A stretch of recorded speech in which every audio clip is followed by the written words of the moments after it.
Hello everyone, welcome back to Jolu talks. ఈరోజు మన ఛానల్లో కంట్రీ చికెన్ ప్రిపేర్ చేస్తున్నాను. అదేనండి నాటుకోడి కర్రీ. సో దీనికోసం ఫ్రెష్ టు హోమ్ యాప్లో బిఫోర్ నైట్ అయితే ఆర్డర్ చేసేసాను. అది next day morning online delivery చేశారు.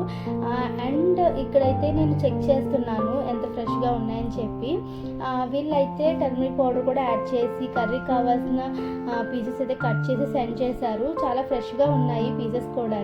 సో ఇదైతే మళ్ళీ నేను క్లీన్ చేసి పెట్టుకొని ఇందులో chilli powder, salt, turmeric powder add చేసుకొని మ్యారినేట్ చేసేసి పెట్టేసుకున్నాను. అండ్ కుక్కర్ తీసుకున్నాను ఇక్కడ.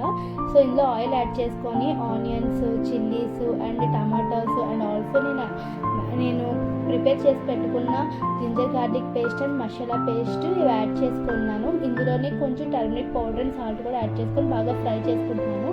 ఆనియన్స్ కొంచెం బ్రౌనిష్ వచ్చిన తర్వాత మనం మ్యారినేట్ చేసి పెట్టుకున్న చికెన్ యాడ్ చేసుకోవాలి. సో ఇక్కడ మ్యారినేట్ చేసుకున్నప్పుడు చిల్లీ పౌడర్ కొంచెం తక్కువగానే యాడ్ చేశాను. సో ఇక్కడ ఏంటంటే నేను ఒక 4 స్పూన్స్ వరకు చిల్లీ పౌడర్ అయితే యాడ్ చేస్తున్నాను. ఇదైతే బాగా ఈ ఆయిల్లోని కొంచెం హై ఫ్లేమ్లో పెట్టి బాగా ఫ్రై చేయాలి.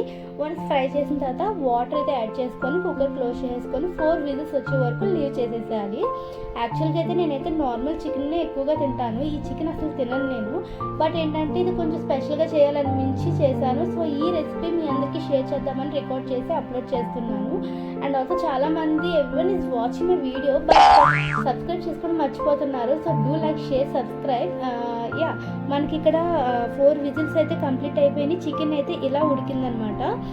నేనైతే వేరే ప్యాన్ తీసుకొని కంప్లీట్ స్టఫ్ అంతా ఇందులో ట్రాన్స్ఫర్ చేసుకొని ఇందులో అయితే కొంచెం ధనియా పౌడర్ యాడ్ చేసుకుంటున్నాను. సో హై ఫ్లేమ్లో పెట్టి కర్రీ అయితే కుక్ చేసుకుంటున్నాను. సో ఇందులోనే కొంచెం కొరియాండర్ లీవ్స్ అయితే యాడ్ చేస్తున్నాను. ఈ స్టేజ్లో యాడ్ చేసుకుంటే ఫ్లేవర్ బాగుంటుంది.